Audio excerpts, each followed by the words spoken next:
Judul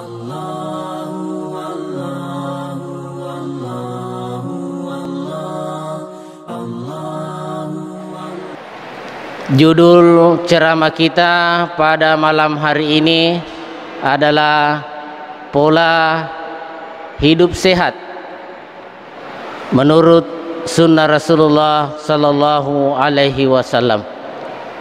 Ketika kita berbicara tentang pola sehat, kita tidak terlepas dari apa yang kita makan, apa yang kita lakukan. Dalam Al-Quran digariskan, Bismillahirrahmanirrahim, ya ayyuhan nas, wahai sekalian manusia, kulu, makanlah, mimma fil ardi, apa yang ada di bumi, halalan thayyiba. Jadi rumus pertama hidup sehat itu adalah makan dari makanan yang halalan thayyibah. Dua kata ini, setiap Al-Quran membahas tentang makanan, maka selalu ikut dua kata ini, halalan thayyibah. Kenapa harus halalan? Karena ada makanan yang bagus tapi tidak halal. Contohnya apa? Kita semua yakin bahwa buah-buahan itu bagus dan bergizi. Tapi kalau cara mendapatkannya tidak dengan cara yang halal, maka dia tidak halal. Contoh, mangga yang dicuri adalah makanan yang tidak halal. Boleh jadi baik untuk dimakan, tapi tidak halal cara mendapatkannya. Yang kedua, boleh jadi halal, tapi tidak thayyibah. Kenapa? Karena kita mendapatkannya secara halal, tapi makanan atau minuman yang kita dapatkan itu sesuatu yang diharamkan oleh Allah. Jadi ko doi tai pake mangaliang halala, tapi ko minuman keras yang liangi tentu tidak thayyibah. Makanya dua kata ini selalu berpasangan, halalan thayyibah. Jadi rumus pertama untuk hidup sehat haruslah dari makanan dan minuman yang kita gunakan dalam kehidupan sehari-hari, halalan thayyibah. Karena makanan dan minuman itu sangat berpengaruh terhadap perkembangan jiwa kita. Jadi nasang Andre Guruta, ketika engkau mulai malas beribadah, mari kita muhasabah diri. Kira-kira mungkin ada dari makanan atau dari cara memperoleh kita makanan itu sesuatu yang kurang, tidak memenuhi dua unsur tadi ini, halalan thayyibah. Kemudian rumus yang kedua, Bismillahirrahmanirrahim, kulu washrabu wala tusyrifu. Dalam Al-Quran diingatkan, makanlah dan minumlah, wala tusyrifu, jangan berlebih-lebihan. Jangan berlebih-lebihan. Innallaha la yuhibbul musyrifin. Sesungguhnya Allah tidak menyukai orang yang berlebih-lebihan. Jadi walaupun makanan sudah halalan, sudah thayyiban, Allah masih memperingatkan kita, wala tusyrifu, jangan berlebih-lebihan. Kata Rasulullah, sepertiga untuk makanan, sepertiga untuk udara, dan sepertiga untuk air. Olehnya itulah bahwa makanan adalah sesuatu yang sangat berpengaruh besar terhadap perkembangan jiwa kita. Selanjutnya, Rasulullah sallallahu alaihi wasallam mengingatkan kembali, apabila engkau minum berdiri, lalu mengingat bahwa engkau berdiri Falyastaqi, muntahkan itu air. Ya ko minut tatong itawe, nata pamaringar kada minut tatong, hendaklah falyastaqi, muntahkan. Kenapa? Nanti di abad ke-20 maka datanglah ilmuwan meneliti, oh ternyata minum berdiri dengan minum dalam keadaan duduk itu sangat-sangat berpengaruh terhadap kondisi tubuh. Ia minut tatungi tawe, menurut pendapatna ilmuwan yang pernah meneliti hal ini, maka dia minut tatungi tawe ada filter dalam tubuh kita. Ia naro saringi aja na langsung iro partikel air yang bisa merusak ke ginjal atau bisa merusak organ tubuh yang lain.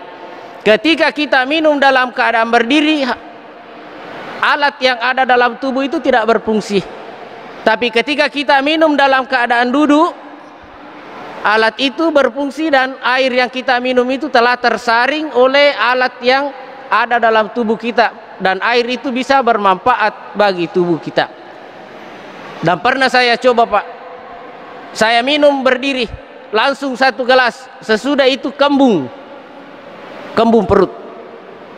Disitulah kita membuktikan bahwa apa yang disampaikan oleh Rasulullah sesuatu yang sangat bermanfaat. Jadi aja natuli ipomi Rasulullah uswatun hasanah, contoh yang baik. Tapi kita tidak pernah mencari kenapa dia menjadi contoh yang baik. Bahwa ternyata apa yang disampaikan oleh Rasulullah, beliau tidak menjelaskan secara detail tentang pengaruhnya kepada kesehatan, tapi beliau memerintahkan dengan tegas, apabila engkau minum dalam keadaan berdiri, falyastaqi, muntahkanlah, karena itu membuat sesuatu yang tidak bermanfaat bagi tubuh kita. Hadirin jemaah tarawih yang sama berbahagia. Yang kedua, ketika beliau makan, biasa nasa mitawe agurangan anak. Ketika saya sampaikan ini, Pak, biasa orang bilang agurangan anak yaitu stas, bahwa kita disunahkan makan dengan tangan kanan, dan itu saya kira kita semua sudah lakukan. Tinggal kita mengingatkan bahwa ternyata di situ ada hikmah yang patut disyukuri. Kenapa kita disunahkan dengan makan dengan tangan kanan, tidak dengan pakai sendok? Datang lagi ilmuwan kita meneliti, oh ternyata di tangan kanan ini ada sesuatu yang ada bakteri baik yang kira-kira kalau dipakai menyuap makanan ke sini membantu pencernaan untuk memudahkan pencernaan kita, menghancurkan makanan itu. Ada bakteri di tangan kanan ini. Makanya biasa tuh peringat tahu jangan terlalu sering memakai sering saja cuci tangan dengan air biasa, jangan terlalu sering memakai hand sanitizer, karena ada bakteri di sini di tangan kanan ini yang membantu pencernaan kita, bisa mempercepat penghancuran makanan apabila sudah masuk di dalam usus. Yang paling penting lagi, beliau mengingatkan, jangan sekali-kali memasukkan makanan ke dalam tubuh kecuali dengan membaca Bismillahirrahmanirrahim. Kenapa? Jawabannya adalah ketika kita makan tidak dengan mengucapkan nama Allah, maka iblis pun ikut masuk ke dalam tubuh kita secara perlahan, bisa mempengaruhi kondisi kejiwaan kita. Subhanallah, Rasulullah sallallahu alaihi wasallam betul-betul sebagai uswatun hasanah dan rahmatan lil alamin. Jadi Islam sudah mengajarkan kita mulai dari tidur sampai tidur kembali. Islam, agama yang dibawa oleh Rasulullah, betul-betul sudah mengajarkan lewat sunnah-sunnahnya apa yang dicontohkan oleh Rasulullah sallallahu alaihi wasallam. Pada subuh ini kita akan membahas bagaimana Rasulullah sallallahu alaihi wasallam ketika menyampaikan perintah salat, beliau memulai hadisnya, mungkin sering kita dengar hadis ini, siapa yang berwudu lalu meninggalkan rumahnya berjalan menuju ke masjid, maka setiap kaki kanannya melangkah, maka dia memperoleh satu kebaikan, dan setiap kaki kirinya melangkah, maka dihapus satu kesalahannya. Ini sepele kita dengar, tapi mari kita telaah bahwa berjalan kaki itu memang sungguh sangat penting. Dulu ketika saya mendapatkan hadis ini biasa-biasa saja, tapi setelah saya membaca sebuah artikel yang diungkapkan oleh pakar kesehatan bahwa kita ini memang membutuhkan jalan kaki sampai ratusan langkah per hari untuk memelihara kesehatan. Ternyata Rasulullah Sallallahu Alaihi Wasallam 1400 tahun yang lalu telah menyampaikan hal ini. Maka dia kumelo kimadising memelihara kesehatan itu diperlukan langkah kaki. Bahkan ada yang berpendapat kita membutuhkan langkah kaki itu sampai 1500 langkah. Di artikel yang lain mengungkapkan bahwa ternyata melangkah itu memelihara kesehatan jantung. Subhanallah. Rasulullah Sallallahu Alaihi Wasallam memang berjalan yang dibutuhkan. Imun rimani nanti setelah abad modern ini ya orang sudah memakai kendaraan untuk memudahkan. Tapi seandainya kita melakukan dengan jalan kaki, maka itu lebih baik. Hadirin sidang jamaah subuh yang sama berbahagia. Yang kedua, tumakninah dalam salat kita. Bahkan Rasulullah Sallallahu Alaihi Wasallam mau menegaskan bahwa sejahat-jahat pencuri adalah orang yang mencuri dalam salatnya.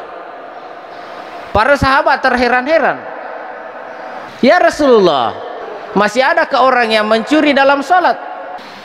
Apa yang Rasulullah sampaikan? Bahwa orang yang mencuri dalam salat adalah orang yang terburu-buru dalam salatnya. Begitu tegasnya Rasulullah Sallallahu Alaihi Wasallam mengungkapkan hal ini. Jadi suatu ketika apa pasti cocok mani Pak, kita ini melaksanakan bukan karena apa, semata-mata karena ibadatillah.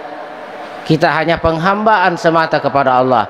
Irita mani hikmah sesuai dengan penemuan para ahli, bahwa ternyata Rasulullah Sallallahu Alaihi Wasallam mewanti-wanti kita dalam melaksanakan salat, hendaklah kita selalu bersikap tenang. Kenapa? Bahwa ternyata di dalam ruku kita itu ya kotor rokok, lalu kita kembali bangkit dari ruku, ada tulan di belakang sini nasa nabita malampu piero kopuraki bangkit dari ruku itu, nanti itu lurus barulah kita sujud.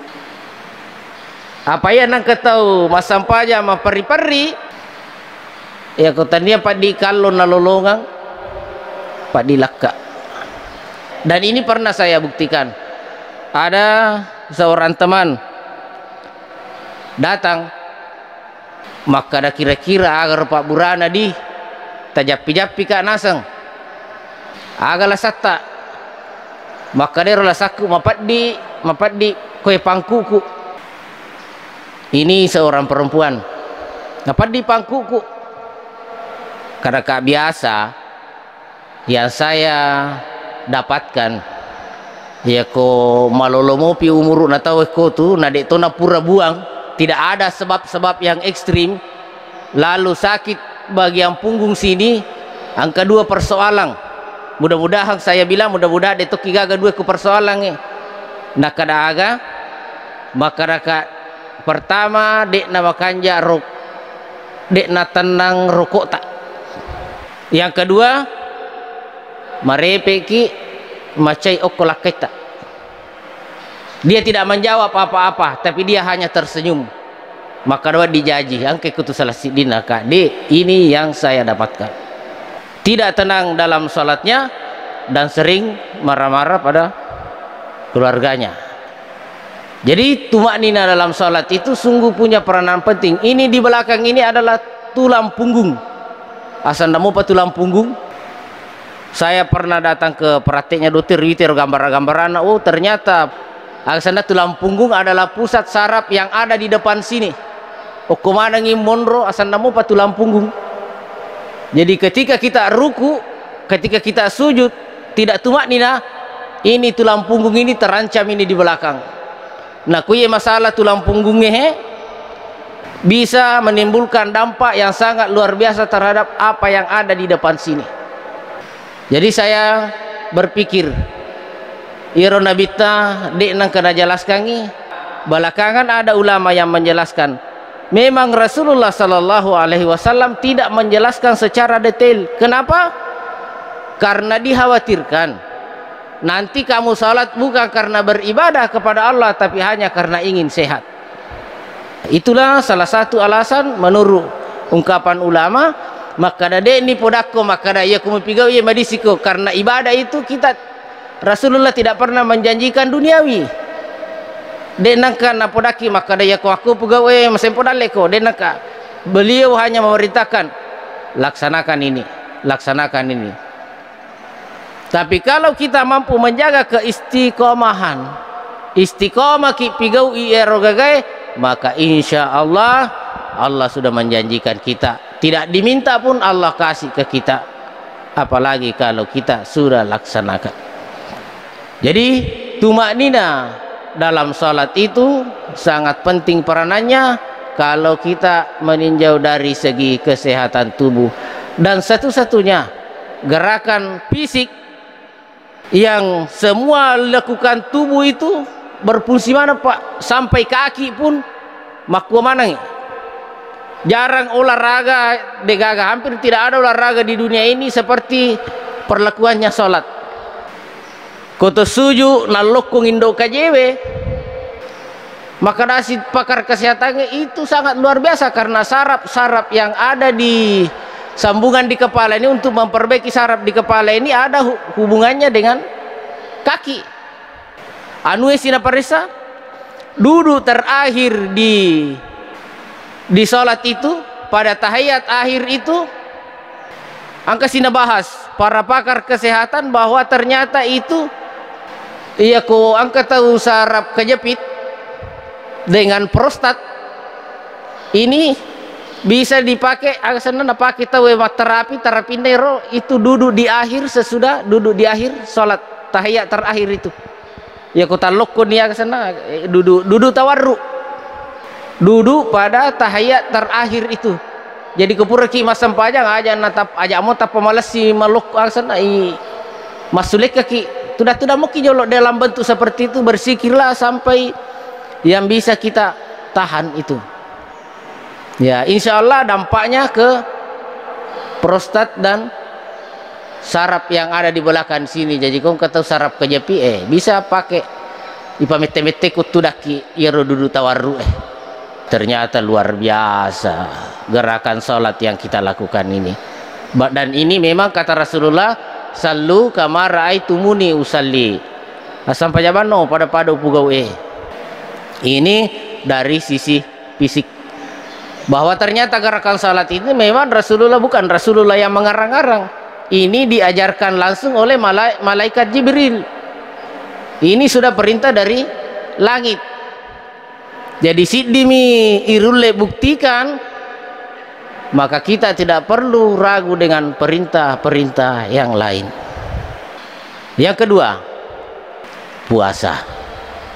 Ilalanna iro puasa banyak hal kalau kita mau renungkan dalam berpuasa ya tian ditawe pasik kaya sepasik, minimal kita mengurangi bicara-bicara yang tidak bermanfaat. Yang kedua, kita dilarang marah ya teki macai lu bacai pandapana sinin ahli kesehatan ternyata marah itu adalah sesuatu yang paling banyak membawa penyakit ya kumacai itawe menreni tekanangi. Yang kedua, menre mana lah saya narik kumacai itawe 5 menit saja marah mega sarap-sarap petu ena ronda kedanda bita tania tau pore iye tau materubah mega sai tau ena dinewa, tapi orang yang paling kuat itu adalah orang yang bisa menahan diri ketika marah. Jadi pernah ada yang bertanya, maka damagi pale yanu sabaramu irita bae magi na tulimen rita kananan dito nasa na pacicerang, maka da kawa di jayi tu de na pacicerang muita, tapi itu lima cai ilalang ati. Dan ini yang paling berbahaya, Pak. Marah dalam hati itu adalah sama dengan memakan diri sendiri. Memakan diri sendiri, alewe andre, Pak. Dalam artian kita yang merusak diri sendiri. Iri tewe sabar ala damo de nama cai, di jaji de na pitaki cai na Pak mitawi. Tapi apa yang terjadi ketika dia marah? Hati-hati. Ada yang saya bisa buktikan. Maka dia kong kata na puji macai, hati-hati lambung. Hati-hati lambung.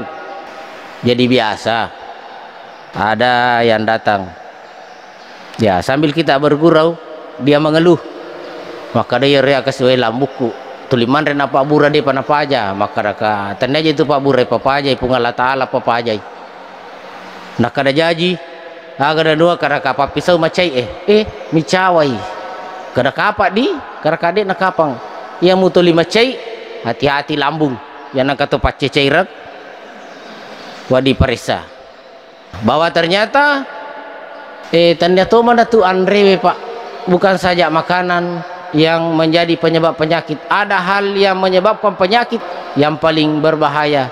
Apa itu? Diri kita sendiri. Ia natuli masalah pikirannya, ia natuli anu inawanawai anu dierulir rapi, akan timbul masalah baru dalam diri kita. Jadi Rasulullah Sallallahu Alaihi Wasallam bahkan Al-Quran memberi kita solusi, ala bizikrillahi tatmainnul qulub, hanya dengan berzikir kepada Allah hati bisa jadi tenang. Ketenangan hati ini sesuatu yang sangat-sangat mahal. Ya kotanan ni atie, insya Allah semua akan jadi tenang dan hidup kita pasti akan lebih tenang. Jadi telu makanya ipelihara. Dan ini harus kita istiqomah di dalamnya. Yang pertama, salat diperbaiki, karena inna salata tanha anil fahsya'i wal munkar. Nah, ini juga pernah saya dapat pertanyaan. Inna salata tanha anil fahsya'i wal munkar. Sesungguhnya salat mencegah kepada fahsya dan mungkar. Betungan aku masam pajang itu we. Dena nama jasi Pak, dekna ya, dia mencegah kepada fahsya dan mungkar. Pertanyaannya kemudian pernah saya ditanya, maka Pak magi pe iritero raji mak berejama raji mas sempajang makanya sempajana irita nama dari rimu pemajasi Pak, maka daka upan nana dekna si coco iye iparisai pasti kesalah kue. Iya nama kanja sempajana, nah dia menurut pandangan kita tapi dia belum terhindar dari keburukan, maka pasti ada yang salah, karena ini Al-Quran yang menyampaikan. Ya nangka tahu makanya sampajana madari mupa majatu bicarana iparisai pasti kesalah kutu. Berarti salatnya belum bagus. Ini mimitai rajin. Jadi anak kamu tahu rajin ni rita masam paja, tapi dia penulis tangi cai na aku memang cai, dia penulis tangi bicara kerupa na aku memang bicara. Perisai, pasti ada yang salah di sini. Kapan dia belum terhindar dari fahsya dan mungkar, iparisai. Yang kedua, peliharalah bacaan Al-Quran kita. Ipakasingi baca kurangi. Batunganna, mari kita memelihara mengaji setiap hari. Mengaji ki. Kenapa? Mengaji setiap hari itu dapat menenangkan hati. Yang ketiga, perbanyaklah berpuasa, karena menurut apa teori mana itu kepala tu kaki, saya bukanlah pakar kesehatan, tapi saya mencocok-cocokkan apa yang diperintahkan oleh Rasulullah dengan apa pendapat para ahli yang ditemukan di abad ke-20 ini. Maka dia rokok tema puasa Kita harus namanya terapi fasting, terapi puasa. Maka diri die tulinoe dalam kaitannya dengan apa yang ada dalam perut kita ini, organ-organ tubuh, haruslah kita kosongkan perut 8 kali dalam sebulan dan 30 hari dalam setahun. Oh, ternyata ia puasa ini karena yang menemukan ini non muslim berpendapat maka dero memelihara kesehatan itu adalah mengosongkan perut 8 kali dalam sebulan. 8 kali dalam sebulan ini adalah puasa sunnah, dan 30 hari dalam setahun adalah puasa Ramadan. Oleh karena itu semakin yakinlah kita bahwa Rasulullah Sallallahu Alaihi Wasallam betul-betul seorang Rasul, uswatun hasanah, contoh yang baik dan rahmatan lil alamin. Karena apa yang beliau contohkan ke kita betul-betul menjadi contoh yang harus diteladani dalam rangka beribadah kepada Allah. Tapi Rasulullah Sallallahu Alaihi Wasallam tidak pernah menjelaskan secara detail, maka dia kumpugawiye madisiko, ia kumpugawiye maksud, karena Rasulullah yang beliau sampaikan kepada kita adalah agama dari Allah Subhanahu wa taala, yang mana agama itu tidak bisa bercerai dengan ketaatan. Jadi yang Rasulullah Sallallahu Alaihi Wasallam inginkan kepada kita adalah ketaatan dalam melaksanakan agama itu. Adapun unsur-unsur tadi yang saya sampaikan ini adalah hanya temuan para ahli dalam hubungannya dengan apa yang dicontohkan oleh Rasulullah Sallallahu Alaihi Wasallam. Sekali lagi, jamaah subuh yang sama berbahagia, yang terakhir tips, ada tips Rasulullah sampaikan. Ya kunasan nakan nano si di persoalan, nakan nano si di lasa, nadena bisa ngimakada aga solusina, aga jalan keluarna. Beliau sampaikan perbanyaklah bersedekah, karena sesungguhnya sedekah itu bisa menyembuhkan penyakit, bisa memberi solusi dari setiap masalah, bisa memudahkan segala urusan, baik itu urusan dunia maupun urusan akhirat. Jadi sedekah yang dicontohkan oleh Rasulullah itu semua adalah bersumber dari wahyu yang diterima oleh beliau dari sisi Allah Subhanahu wa taala, yang intinya beragama adalah taat kepada Allah, taat kepada Rasulnya, dan yang terakhir mari kita taat kepada pemerintah. Kenapa? Karena satu-satunya dari manusia yang diberi wewenang langsung dalam Al-Quran adalah pemerintah. Pemerintah kita diwajibkan untuk taat kepadanya. Jadi apapun yang disampaikan pemerintah mari kita patuhi. Nangka si makutana, ya Rasulullah, bagaimana kalau pemerintahan kami salim? Maka dari Nabi ta ikomatutu napulei. Olehnya itulah mari kita sama-sama mengikuti apa yang dicontohkan oleh Rasulullah Sallallahu Alaihi Wasallam, baik dalam segala hal, baik cara sehatnya, ibadahnya, ya paling kode nerule sepenuhnya, ya ipilah ini termasuk berdoa. Tidak semua doa kita harus hafal, tapi nasa Nabi tah pilih ini salah sidina nayamat tungangi. Artinya apa? Yang dituntut adalah istiqomah kita. Jadi namo tu tak 20 rakan naik piga usia kosi semi, tapi Allah lebih mencintai amalan yang sedikit tapi langgeng daripada banyak tapi itu hanya dikerjakan cuma satu kali. Mudah-mudahan Allah selalu membimbing kita, Allah selalu memberi kita kekuatan, dan senantiasa Allah memberi kita kesehatan untuk senantiasa melaksanakan perintahnya, menghidupkan sunnah-sunnah Rasulnya. Semoga apa yang saya sampaikan ini bermanfaat bagi kita semua, terutama kepada diri pribadi saya. Subhanakallahumma bihamdik, la ilaha illa anta nastaghfiruka wa natubu ilaik. Walhamdulillahirabbil alamin wa minallahil musta'anu alaihi tiklan. Wassalamualaikum warahmatullahi wabarakatuh.